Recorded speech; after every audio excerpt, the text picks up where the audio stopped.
తెలంగాణ రాష్ట్రానికి గుండెకాయ లాంటి సింగరేణి సంస్థలు వేయాలని కేంద్ర రాష్ట్ర ప్రభుత్వాలు కుట్ర చేస్తున్నాయని సిపిఎం నాయకులు ఆరోపించారు. రాష్ట్రంలోని బొగ్గు గనులను సింగరేణి సంస్థకే కేటాయించాలని డిమాండ్ చేశారు. సింగరేణి పరిరక్షణకై సిపిఎం పార్టీ బస్సు యాత్ర చేపట్టింది. ఈ సందర్భంగా భద్రాద్రి కొత్తగూడెం జిల్లా మణుగూరులోని సిపిఎం పార్టీ కార్యాలయంలో మీడియా సమావేశంలో రాష్ట్ర నాయకులు మాట్లాడారు.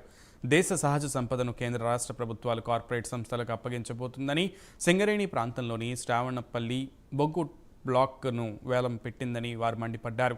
బొగ్గు బ్లాకుల వేలాన్ని సిపిఎం పార్టీ తీవ్రంగా వ్యతిరేకిస్తుందన్నారు.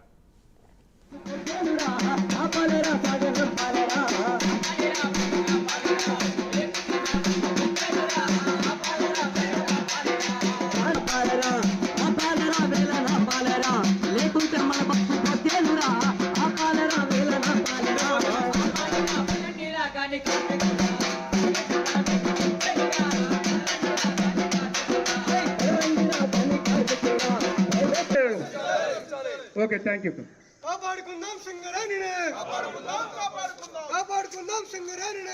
సింగరేణి సంస్థ పరిరక్షణ యాత్రను సిపిఎం పార్టీ చేపట్టింది.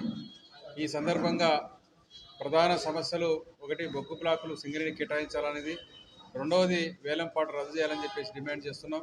కానీ వీటికి అదనంగా ఇంకొక 4 డిమాండ్లు మేము యాడ్ చేసుకున్నాం. ఎందుకంటే ఈ యొక్క సింగరేణి సంస్థలో 40,000 మంది పర్మనెంట్ వర్కర్స్ పనిచేస్తున్నారు. వాళ్ళందరి యొక్క ప్రధాన సమస్య సొంత ఇంటి పథకం అమలు చేయాలని చెప్పేసి కోరుకుంటా ఉన్నారు. దానికి కూడా సిపిఎం పార్టీ మద్దతు ఇస్తూ ఉన్నది. అలాగే పర్మనెంట్ వర్కర్స్కు యొక్క అలవెన్స్లు అంటే పెర్స్ పైన ఇన్కమ్ ట్యాక్స్ అనేటువంటిది సింగరేణి భరించాలని చెప్పేసి కోరుకుంటా ఉన్నారు. కోల్ ఇండియా మాదిరిగా దాన్ని కూడా సిపిఎం పార్టీ బలపరుస్తూ ఉన్నది. అలాగే 26,650 మంది కాంట్రాక్టర్ లేబరు సింగరేణిలో పనిచేస్తూ ఉన్నారు. గత 2-3 దశాబ్దాలుగా పనిచేస్తూ ఉన్నారు. వాళ్ళు ఎవరు పర్మనెంట్ కాలేదు. కాబట్టి సింగరేణి కాంట్రాక్ట్ కార్మికులందరినీ పర్మనెంట్ చేయాలని, అలాగే వాళ్ళకి హై పవర్ కమిటీ వేతనాలు కూడా ఇవ్వాలని చెప్పేసి సిపిఎం పార్టీ ఈ యొక్క 6 సమస్యల్ని బలపరుస్తూ వాటిని ఉద్యోగ కార్మికులు చైతన్యపరుస్తూ యొక్క యాత్రను కొనసాగిస్తూ ఉన్నాం.